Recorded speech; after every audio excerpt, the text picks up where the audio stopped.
Dr. Mabila Mathebula, you just need to tell us exactly where you are because, I'm not sure, but it looks like you are on the road, eh? No, I'm in a township called Chiawero. Oh, Chiawero. So, now, the interesting thing about Chiawero is a place where you take a respite and a rest, right?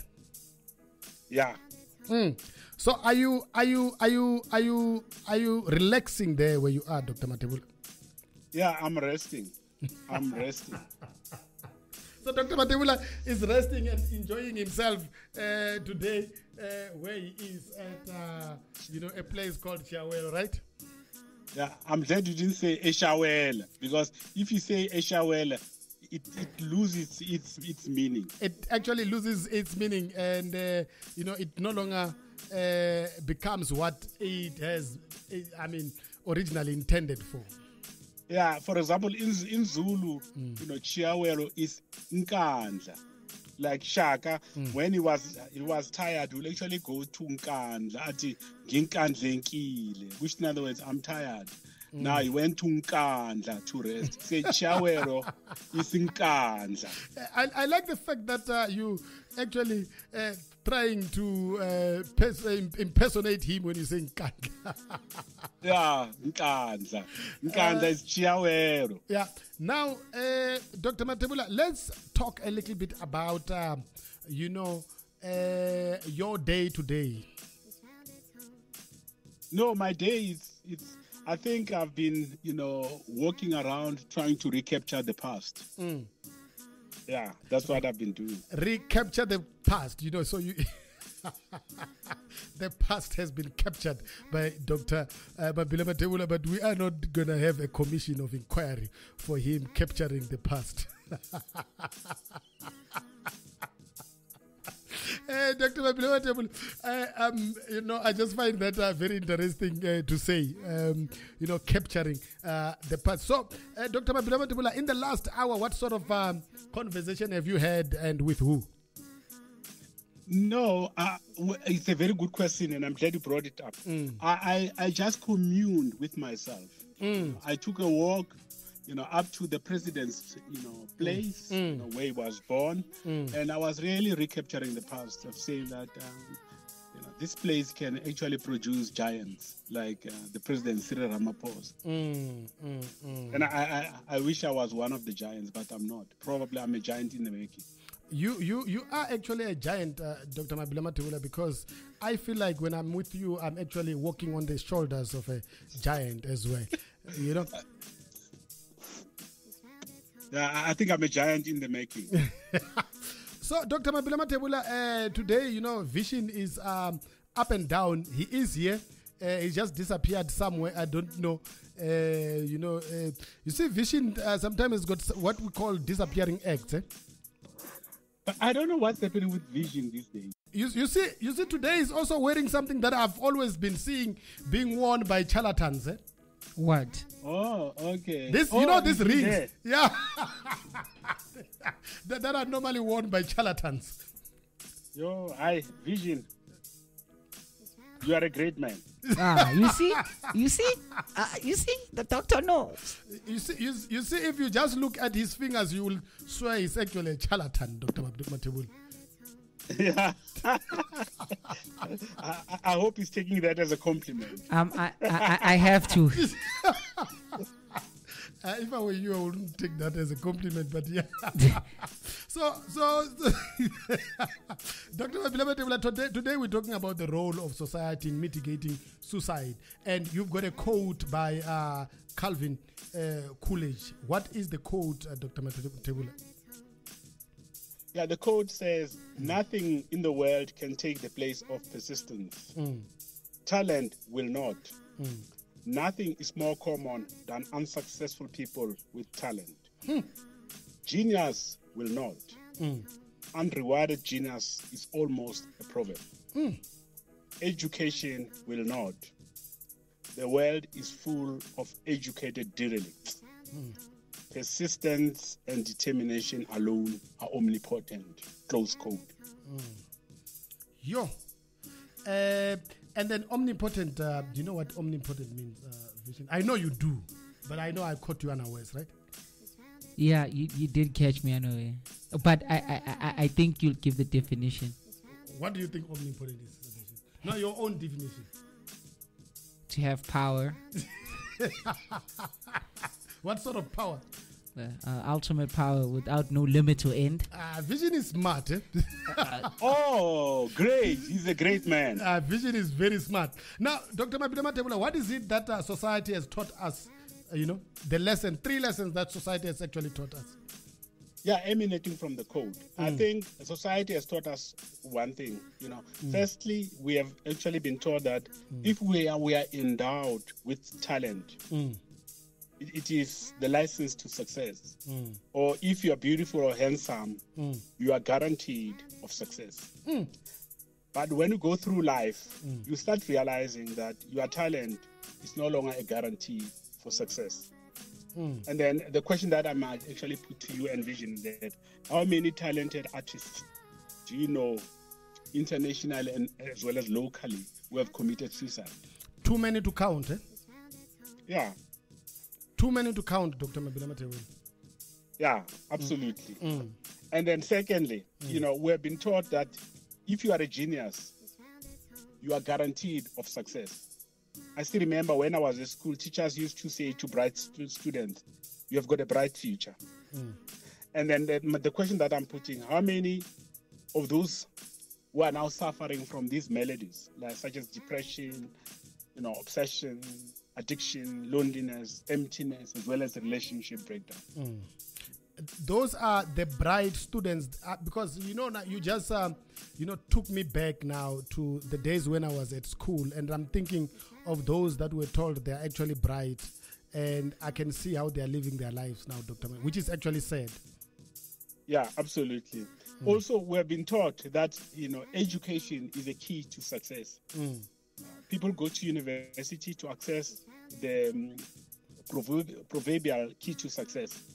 And after graduation, they discover that the jobs that they've been trained for have disappeared. There's no employment. The economy is weak. And they eventually become depressed and anxious. And we have not been taught to be determined and to be persistent.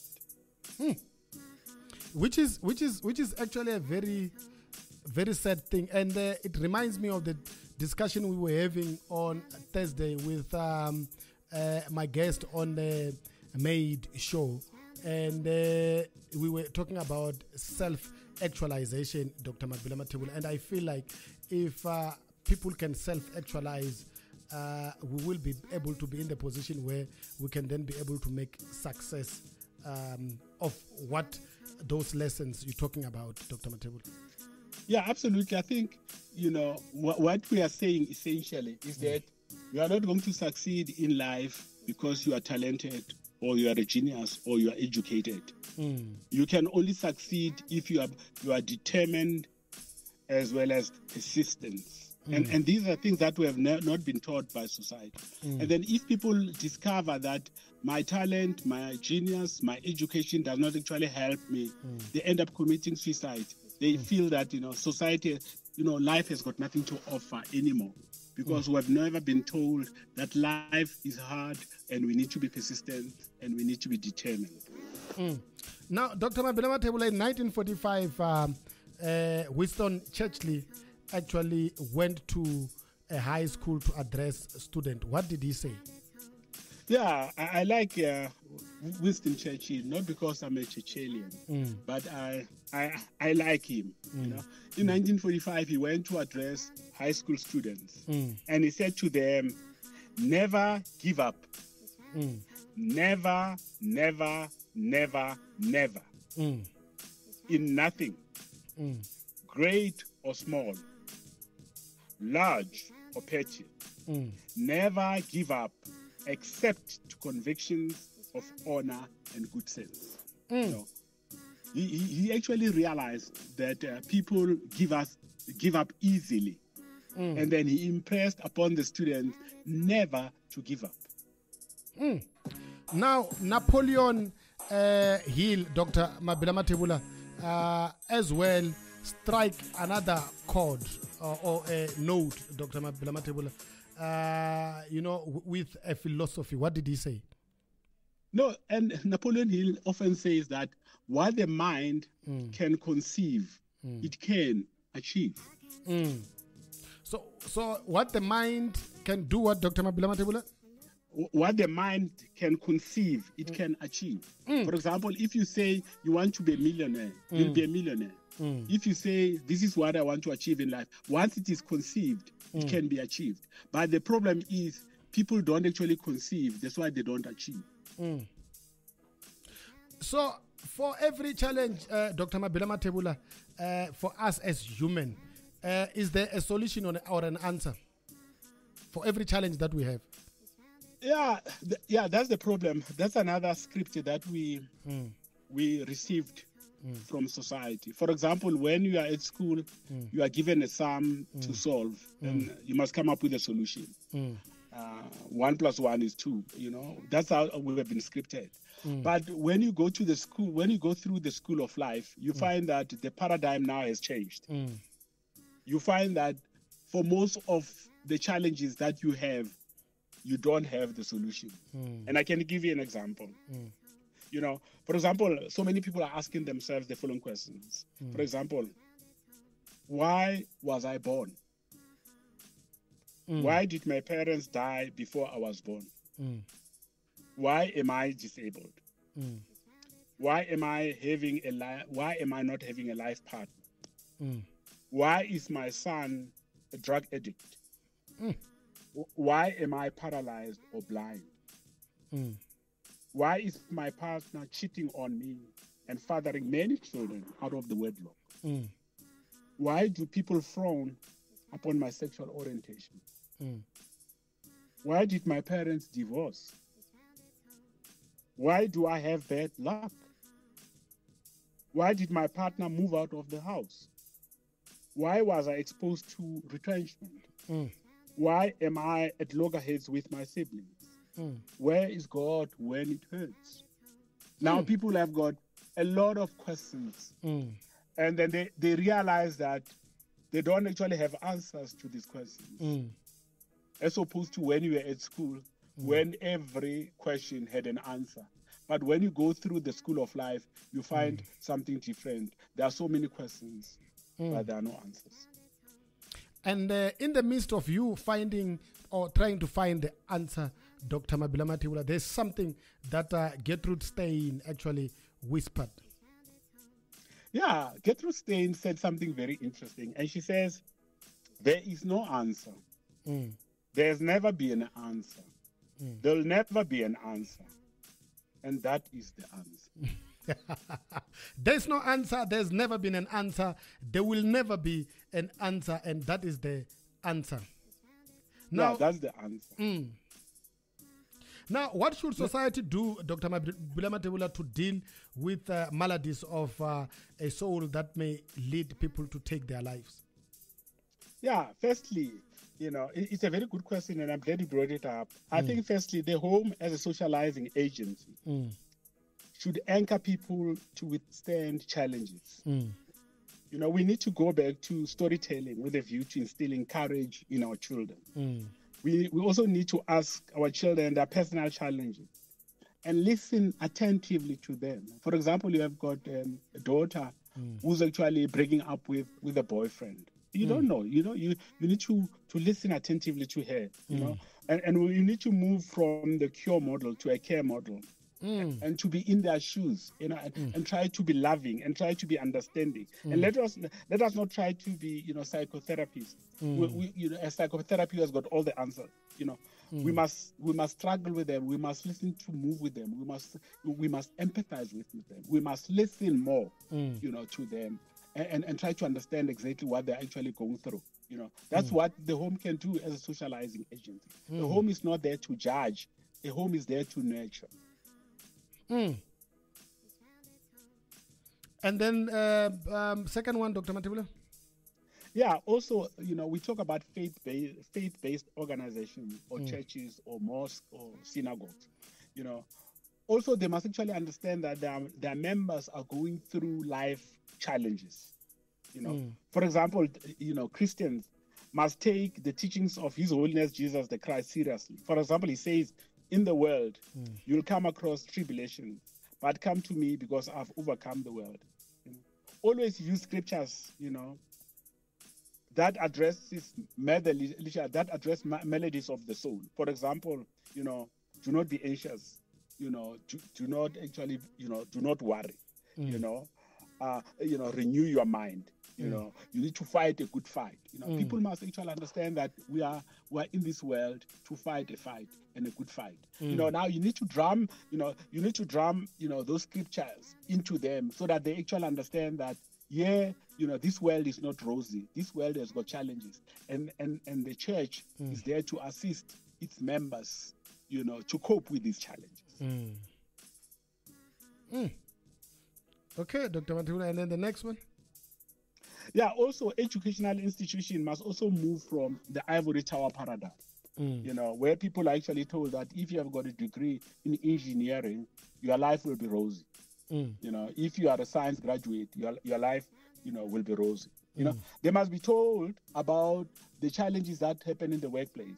As you know, Stan, they must be told about bullying at work. We have addressed bullying at school, but even at work, you have got a manager who's a bully.